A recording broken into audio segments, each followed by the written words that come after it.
Hi boys and girls, welcome back to our math lesson today. Today we're going to be switching from addition to subtraction. And last week we had talked about adding up on a number line to subtract.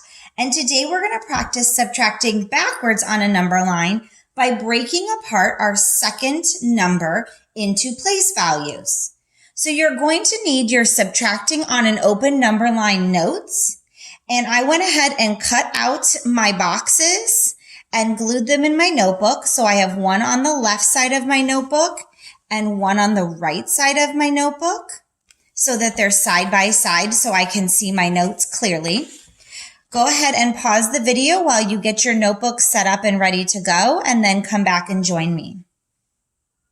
All right, welcome back. I'm glad your notebook's ready. Let's go ahead and talk about what we're going to do. So in order to subtract on a number line, first we need to have a number line. Okay, we're going to start with the first number and put it all the way on the right because it's the largest number. And on a number line, we start it small and get bigger. Then we're going to break our second number into three place values, hundreds, tens, and ones. And just like when we added, we're going to jump by place value. But this time we're going to jump backwards. So I'm starting at 683. There's a 3 in the hundreds place, so I'm going to go backwards 300, or have 600 and take 300 away. You see, now I've landed at 383. Then my next is a 8 in the tens place, which is 80. So from here, I'm going to take 80 away. Well, I only had 80, so now I don't have any tens left, but I do have 3 ones. Now I need to go back 9. You have a couple options for this. If you can count back fully 9, you can. But you can also split 9 into 3 and 6. Then I could jump back 3, which would land me at 300, and then jump back the 6. So if you need to, you can break your numbers into smaller numbers to help you subtract easier. In either case, whether I subtract full 9 or 3 and then 6, I landed a difference of 294. All right, before we do the next one, let's go ahead and practice our estimating again to make sure we're getting our answer right.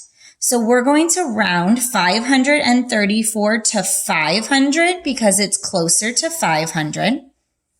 I'm going to round 267 to 300 because it's closer to 300. Then I'm going to subtract these and I'll end up at 200. So my estimate is 200. Now let's practice. We take it's called a subtrahend, on the first side, and we're going to put this all the way at the end of our number line. We break our second number into place values, so 260 and 7. And now we're ready to subtract. I have 500. I'm going to take 200 away. So 5 minus 2 is 300. And I kept my tens and my ones. Now remember I told you, if you want to start at 30 and take 60 away, you can. For some of us, that's very difficult for us to do. But I know that 30 and 30 equals 60. So this time I'm going to come back 30 and then another 30. So if I'm at 334 and I take 30 away, I would land at 304. Then if I'm at 304 and I take away 30, I'm going to end up at 274. Okay, so if you need to, remember, split that apart. Now I need to take away 7 ones. Well, I only have 4 ones. So I'm going to do like I just told you. I know 4 and 3 equals 7. So I'm going to take 4 away first and then 3. So 274 minus 4 would leave me at 270. And then if I take away 3, I'm going to land at 267. So my difference is 267. And that's not that far from 200. All right, let's practice another one. 783 minus 594. Let's round. So 783 is closer to 800. 594 is closer to 600. Let's subtract those two. And we have an estimate of 200. Now we should be ready. 783 is our number we're starting with. We're going to subtract 500 first. Then we're going to subtract 90.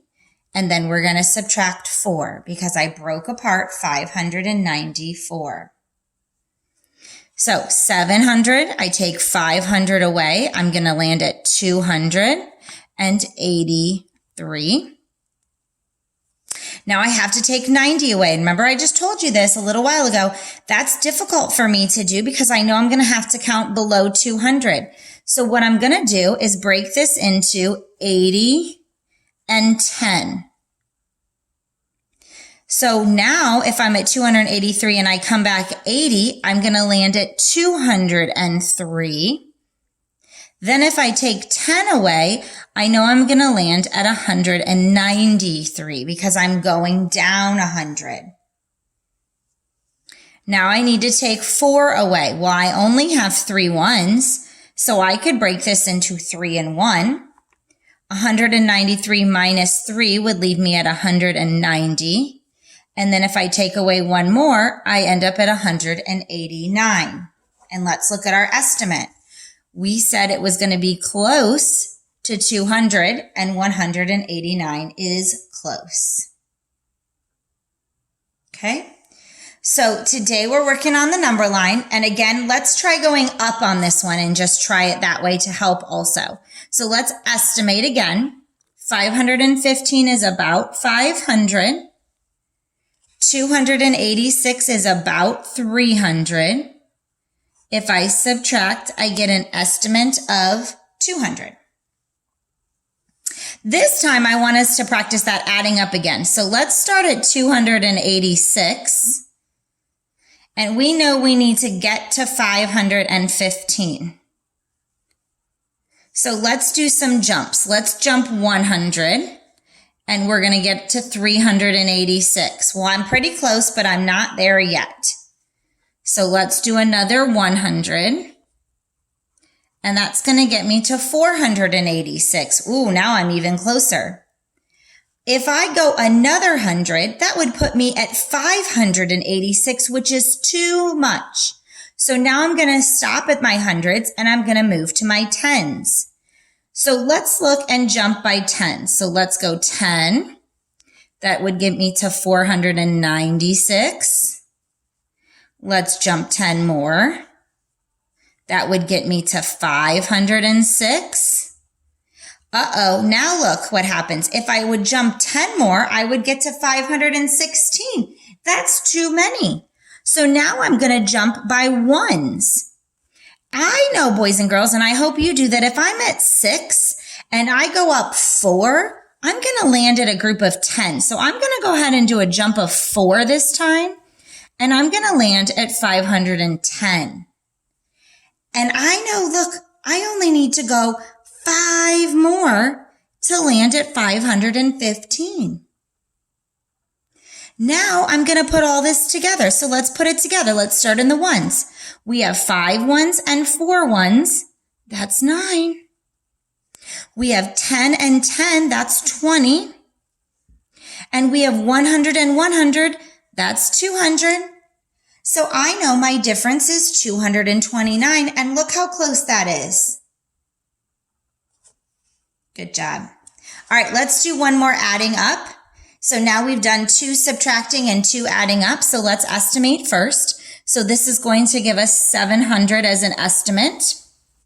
465 is about 500. I subtract, and I'm going to get about 200. Notice that we have that estimate a lot this time. Start at 465, and we need to land at 723. Remember, let's start big jumps first. So let's jump 100. That's going to get me to 565. Let's jump another 100. That should get me to 665. And notice I'm only increasing my hundreds place. What happens if I jump another 100? You should be saying it would be too much because it would be 765. So I can't jump any more hundreds. Now I'm going to need to jump some tens. I'm at 60, and I know I need to get to another group of 100.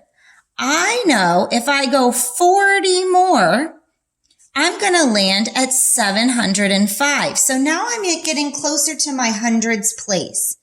I can jump each of these individually 10, but I also can start to look at some common groups of 10 that I know of. All right, so now let's jump up. Let's see, what's close to 23? I know. What if I jump up 10? Then I'm going to land at 715. If I go another 10, it's going to be too much. So I'm going to stop my 10s, and I'm going to go up now 5 and get to 720. And now I only have to go 3 more. Now let's put our numbers together. Let's work backwards. 3 plus 5 is 8 ones. 10 plus 40 is 50. 100 plus 100 is 200. So now I have 258, which is not far from my estimate. When I meet with you in small group this week, we're going to work on these two together. Use your notes to help you today with your math on Sabbath.